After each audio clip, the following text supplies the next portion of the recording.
The Stars Beneath Our Feet by David Barclay Moore.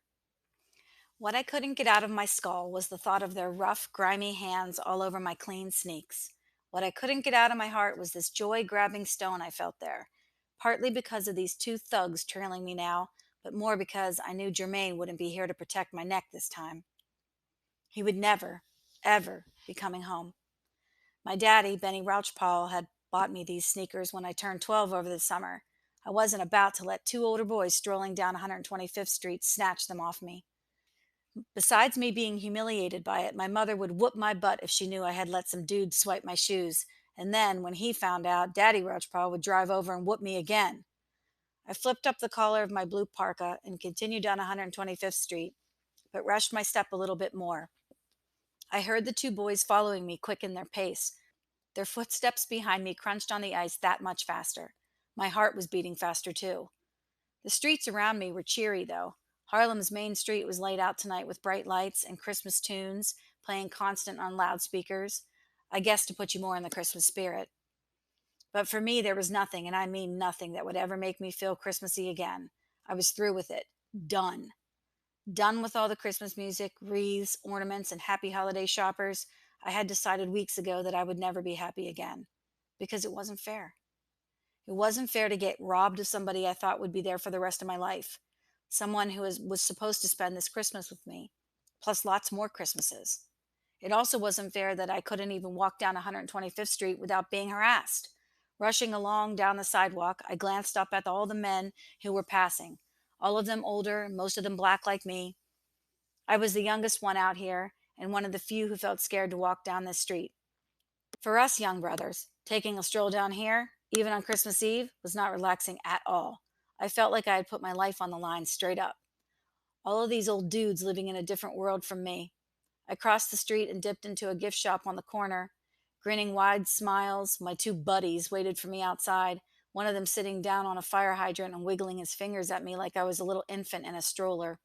I sucked my teeth and turned toward the sales clerk. "Happy holidays, my young man," the clerk said. "Help you find something?" For a minute, his eyes peeped outside at the two boys waiting. He frowned at them. I watched them leave and sighed with relief. The clerk cocked his bald head to one side. "I need an excellent Christmas gift," I said. "One for my mother and another one for her, friend and for my father, but I don't have much money."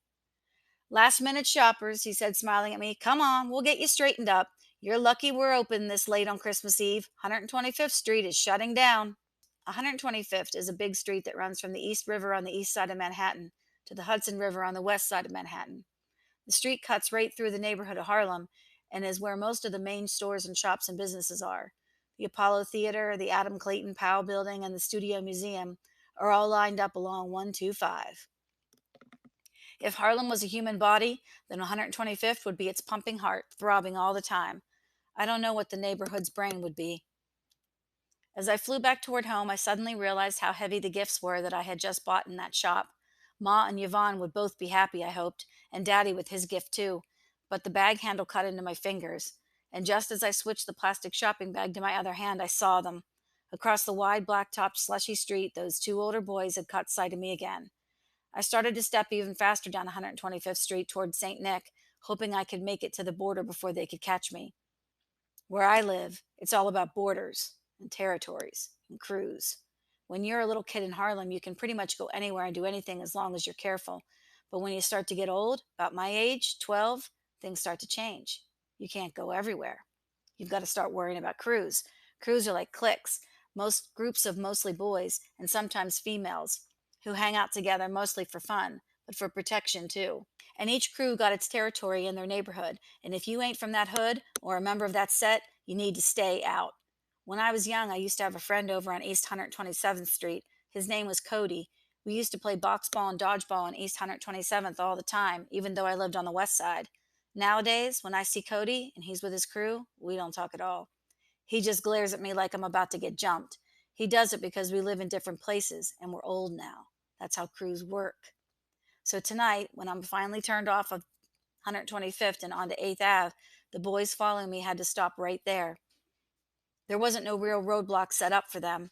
If they had really wanted to, they could have kept on following me right up the block and straight into St. Nick Projects. But if they'd done that, somebody would have jumped them boys. Or worse. Yo, what up, Lolly? Concrete said to me when I walked up the path into St. Nick. We slapped hands. Lolly Welch, Paul, he said again. Hey, Crete, I said to him. How'd Day Day? He's fine, Concrete said. Thanks for asking. How your mom's? She fine, I said. Merry Christmas. Yo, man, I don't celebrate White Jesus Day no more, he shouted. This is the holiday of the oppressor. Concrete, about 30, was 10 years older than what Germain would have been. Crete was what we called him. I didn't even know what his real name was, and he probably didn't know that my real name wasn't Lolly, which is what everybody called me. Sorry, man, I told him. Crete didn't even live in St. Nick, but he was always there, hanging around the big courtyard at its center. As far back as I remember, he had always been in that courtyard peddling weed. He was a dealer, or street pharmacist. The place where I lived, the St. Nicholas houses, otherwise known as the projects, was like a big family. Just like in a real family, you got some relatives you're cool with and others you can't stand who act up all the time. St. Nick houses was just like that. It was home. I got to my building where I lived with my moms, walked in through the broken door, and took the steps because our elevator was jacked up too. The city didn't never fix nothing. 7 flights of stairs.